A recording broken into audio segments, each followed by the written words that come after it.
কংগ্রেস করে, তৃণমূলের নেতা তারা হচ্ছে যে অবৈধভাবে এই ঘাটগুলো হচ্ছে যে থেকে ইনকাম করছে, সেটা বন্ধ করতে হবে। যতদিন না বৈধ টেন্ডার হচ্ছে ততদিন সাধারণ মানুষের জন্য ওই ঘাটগুলো খুলে দিতে হবে। এইটা পৌরসভা এলাকায় আমাদের দাবি ছিল হচ্ছে যে আপনার অবিলম্বে প্রশাসক সরাতে হবে, যেটা আমাদের এমএলএ প্রশাসক আছে তাকে সরিয়ে এসডিও সাহেবকে হচ্ছে যে প্রশাসকের দায়িত্ব নিতে হবে, আমাদের এটা দাবি ছিল। আমাদের পৌরসভা এলাকাতে হচ্ছে যে জল নিকাশি ব্যবস্থার ব্যাপক হচ্ছে যে অব্যবস্থা, সেইটা হচ্ছে যে আমরা বলেছি যে জল নিকাশি ব্যবস্থা করতে হবে কমপক্ষে অন্তত মিনিমাম 11 এবং 12 নম্বর ওয়ার্ডে।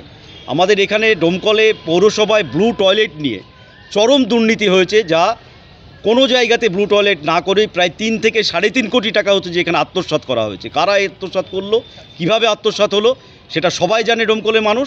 আমরা এসডিও সাহেবকে বলেছি যে এই তদন্ত করতে হবে, উপযুক্ত শাস্তির ব্যবস্থা করতে হবে, এই ব্লু টয়লেটের তদন্ত করে সাধারণ মানুষকে জানাতে হবে।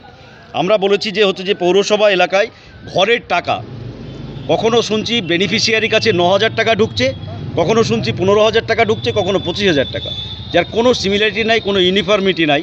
অথচ সরকারি টাকা, ঘরের আবাসনের টাকা এইভাবে ঢুকে না। তাহলে এইখানেও আমার মনে হচ্ছে যে কোথাও ঘাপলা হচ্ছে, যার ফলে এই ঘরের টাকা বেনিফিশিয়ারি যারা আছে তারা যাতে সঠিক সরকারি নিয়ম অনুযায়ী পায় তা দেখতে হবে এবং তদন্ত করতে হবে কেন এইভাবে হচ্ছে যে ঢোকানো হচ্ছে। আমরা বলেছি যে পৌরসভার এই যে বিশেষ করে কুঠির মোড় থেকে সন্ধ্যাবেলা বা বিকালবেলা থেকে যেভাবে জ্যাম হচ্ছে গাড়ি ঘোড়া, তাতে দাঁড়িয়ে এই রাস্তা সম্প্রসারণ ছাড়া সাধারণ মানুষের সমস্যা মিটবে না। সেই কারণে আমরা বলেছি এই রাস্তা সম্প্রসারণ করতে হবে এবং রাস্তার সৌন্দর্যায়ন করতে হবে। এই সমস্ত বিভিন্ন দাবি নিয়ে আমরা ডোমকলের মাননীয় হচ্ছে যে এসডিও সাহেবের কাছে প্রতিনিধিমূলক আজকে ডেপুটেশন দিলাম। উনি আমাদের সমস্ত দাবিগুলো শোনার পর বলেছে সবগুলো ন্যায্য দাবি। আমরা বলেছি এআরডি হলে সংস্কার করতে হবে, রবীন্দ্র ভবন হচ্ছে যে দ্রুত চালু করতে হবে এখানে সংস্কৃতিপ্রেমী মানুষের জন্য। দীর্ঘদিন ধরে বামপন্থ সরকার এখানে আনিসুর রহমানের উদ্যোগে যে সমস্ত প্রতিষ্ঠানগুলো তৈরি হয়েছিল তার মধ্যে একটা হচ্ছে যে এআরডি হল এবং হচ্ছে যে রবীন্দ্র ভবন। আজকে সংস্কারের অভাবে সেগুলো নষ্ট হচ্ছে পড়ে এবং হচ্ছে যে দ্রুত চালু করতে হবে।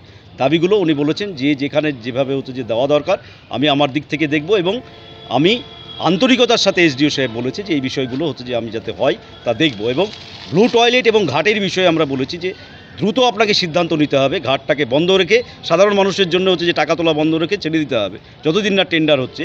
আর ব্লু টয়লেট নিয়ে যে দুর্নীতি হয়েছে সেই দুর্নীতি তদন্ত করতে হবে এবং কারা এই টাকা আত্মসাৎ করলো তাদেরকে উপযুক্ত শাস্তি দিতে হবে। আর তার সাথে সাথে অবিলম্বে ডোমকল পৌরসভাকে যদি বাঁচাতে হয় বা ডোমকল পৌরসভার যদি সার্বিক উন্নয়ন করতে হয় তাহলে এইখান থেকে প্রশাসককে সরিয়ে এসডিও সাহেবকে হচ্ছে যে প্রশাসকের দায়িত্ব নিতে হবে। এই দাবিগুলোই হচ্ছে যে আমাদের।